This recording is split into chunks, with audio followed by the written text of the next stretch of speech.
Pour le vissage de votre aiguille, assurez-vous au préalable du retour à 0 du piston de la pièce à main. Il vous suffit d'appuyer sur le bouton 0 de votre pièce à main. Un témoin lumineux vous indique la position du piston.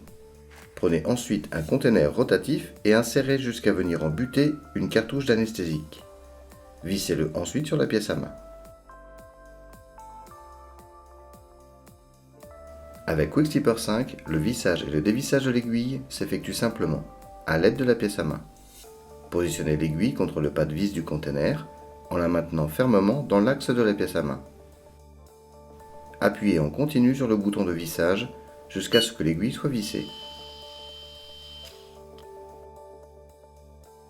Enlevez le capuchon de votre aiguille et positionnez-le sur le support de la pièce à main.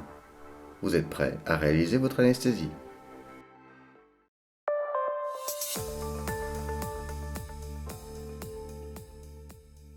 Une fois votre anesthésie terminée, recapuchonnez votre aiguille en toute sécurité. Tenez fermement l'aiguille et appuyez en continu sur le bouton dévissage de la pièce à main. Retirez l'aiguille et placez-la dans un incinérateur. Vous pouvez activer le dévissage de l'aiguille avant, pendant ou après l'appui sur la touche retour à 0, mais avant de dévisser le conteneur rotatif. Le témoin lumineux vous indique la position du piston. Une fois le piston en position 0, vous pouvez dévisser le conteneur rotatif et retirer la cartouche d'anesthésique. Procédez à la lubrification du conteneur et stérilisez-le à l'autoclave.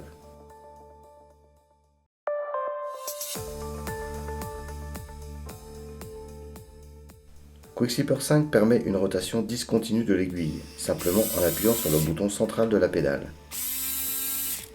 Gardez un appui continu avec votre pied. Quick Slipper gère lui-même les pauses de rotation.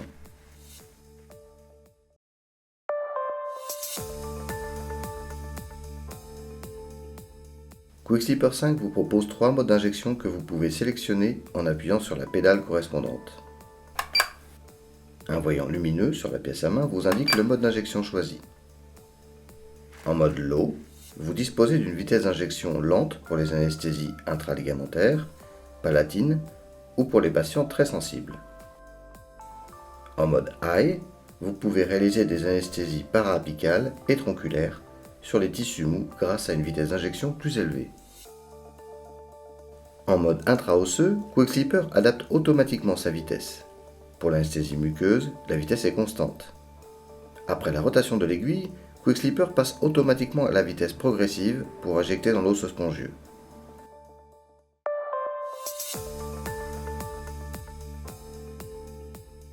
Quick Slipper 5 vous donne la possibilité de choisir entre 2 courbes d'injection pour chaque mode d'injection.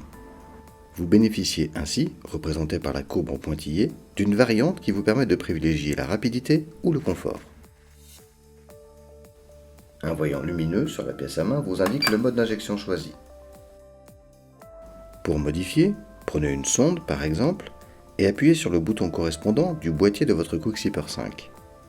Un bip sélectionne la courbe d'injection initiale, 2 bips la variante d'injection. Vous pouvez modifier le mode d'injection à tout moment.